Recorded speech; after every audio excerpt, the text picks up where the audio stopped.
Sir ಇತ್ತೀಚೆಗೆ ಜೈಲಲ್ಲಿ first time ನೀವು ಎಐ ಕ್ಯಾಮ್ರಾಸ್ನ ಇನ್ಸ್ಟಾಲ್ ಮಾಡ್ತಾ ಇರುವಂಥದ್ದು. ಇದು ಯಾವ ರೀತಿ ವರ್ಕ್ ಆಗುತ್ತೆ ಸರ್ ಜೈಲಲ್ಲಿ? ಎಐ ಕ್ಯಾಮ್ರಾ ನೋಡಿ, ಅಲ್ಲಿ CCTV ಕ್ಯಾಮ್ರಾ ಎಲ್ಲ ಕ್ಯಾಪ್ಚರ್ ಅದರ್ವೈಸ್ ಮಾಡ್ತಾರೆ. ಆದರೆ ಈಗ ಕ್ರೌಡ್ ಅನಾಲಿಸಿಸ್ ಸಲುವಾಗಿ ಮತ್ತೆ ಇಂಟ್ರೂಷನ್ ಡಿಟೆಕ್ಷನ್ ಸಿಸ್ಟಮ್ ಇದು ಎರಡು ಇದೆ. ಇಂಟ್ರೂಷನ್ ಡಿಟೆಕ್ಷನ್ ಸಿಸ್ಟಮ್ ಅದು ಕೂಡ ಎರಡು ರೀತಿ ಇದೆ. ಒಂದು ಹೊರಗಡೆಯಿಂದ ಏನಾದರೂ ವಸ್ತು ಎಸೆಯೋದು.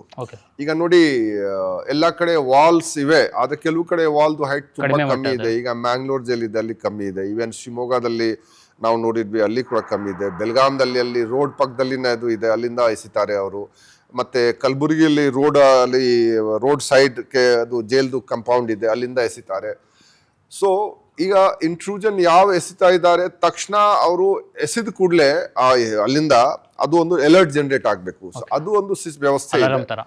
ಅಲಾರ್ಮ್ ಹಾಗೆ ಇದೆ. ಅವ್ರು ತಕ್ಷಣ ಒಂದು ಅಲರ್ಟ್ ಜನರೇಟ್ ಆಗೋದಕ್ಕೆ ಯಾರು ಏನಾದ್ರು ವಸ್ತು ಅಲ್ಲಿಂದ ಎಸೆದಿದ್ದಾನೆ ಹೊರಗಡೆಯಿಂದ, ತಕ್ಷಣ ನಮಗೆ ಗೊತ್ತಾಗತ್ತೆ. ಸೆಕೆಂಡ್ ಇದಕ್ಕೆ ಯಾರು ಹೊರಗಡೆ ಹೋಗೋದು ಪ್ರಯತ್ನ ಪಟ್ಟರೆ ಅಥವಾ ಹೊರಗಡೆಯಿಂದ ಒಳಗಡೆ ಬರೋದು ಪ್ರಯತ್ನ ಪಟ್ಟರೆ ಅದು ಕೂಡ ಅಲರ್ಟ್ ಜನರೇಟ್ ಆಗತ್ತೆ. ಯಾರು ಆ ವಾಲ್ ಹತ್ರ ಹೋದ ಕೂಡಲೇ ಅದು ಜನರೇಟ್ ಆಗತ್ತೆ ಅಲಾರ್ಮ್. ಯಾವ ಟೈಮ್ಗೆ ನಮ್ಗೆ ಇಲ್ಲ ಯಾರು ಪ್ರಯತ್ನ ಪಡ್ತಾ ಇದ್ದಾನೆ, ಹೊರಗಡೆ ಹೋಗಕ್ಕೆ ಪ್ರಯತ್ನ ಪಡ್ತಾ ಇದ್ದಾನೆ, ಅಥವಾ ಹೊರಗಡೆಯಿಂದ ಯಾರು ಒಳಗಡೆ ಬರಕ್ಕೆ ಪ್ರಯತ್ನ ಪಡ್ತಾ ಇದ್ದಾನೆ, ಅದು ಜನರೇಟ್ ಆಗತ್ತೆ. ಮತ್ತೆ ಅದಕ್ಕೆ ಕ್ರೌಡ್ ಅನಾಲಿಸಿಸ್ ಏನ್ ಹೇಳಿದೆ, ಕ್ರೌಡ್ ಅನಾಲಿಸಿಸ್ ಆಗದ್ದಕ್ಕೆ ಒಂದು ಗುಂಪಿರೋದಕ್ಕೆ 10-15-20 ಜನ ಅವರು ಇಲ್ಲಿ ಸೇರಿರ್ತಾರೆ.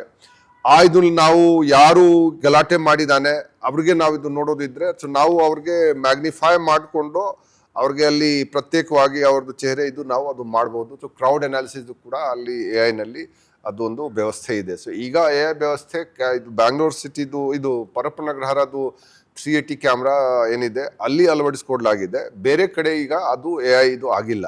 ನಾವು ಈಗ ಹೊಸ ಬಜೆಟ್ನಲ್ಲಿ ನಾವು ಪ್ರಸ್ತಾವನೆ ನಾವು ಈಗ ಮಾಡ್ತಾ ಇದ್ವಿ, ಎಲ್ಲ ಕಡೆ ಅದು AI ಕ್ಯಾಮ್ರಾಗಳು ಕೂಡ ಅದು ಬರಬೇಕು. ಅದು ನಾವು ಪ್ರಸ್ತಾವನೆ ಮಾಡ್ತಾ ನೋಡೋಣ ಬಜೆಟ್ನಲ್ಲಿ ಏನಾಗುತ್ತೆ, ಅದು ಸ್ವಲ್ಪ ನೋಡಬೇಕಾಗುತ್ತೆ.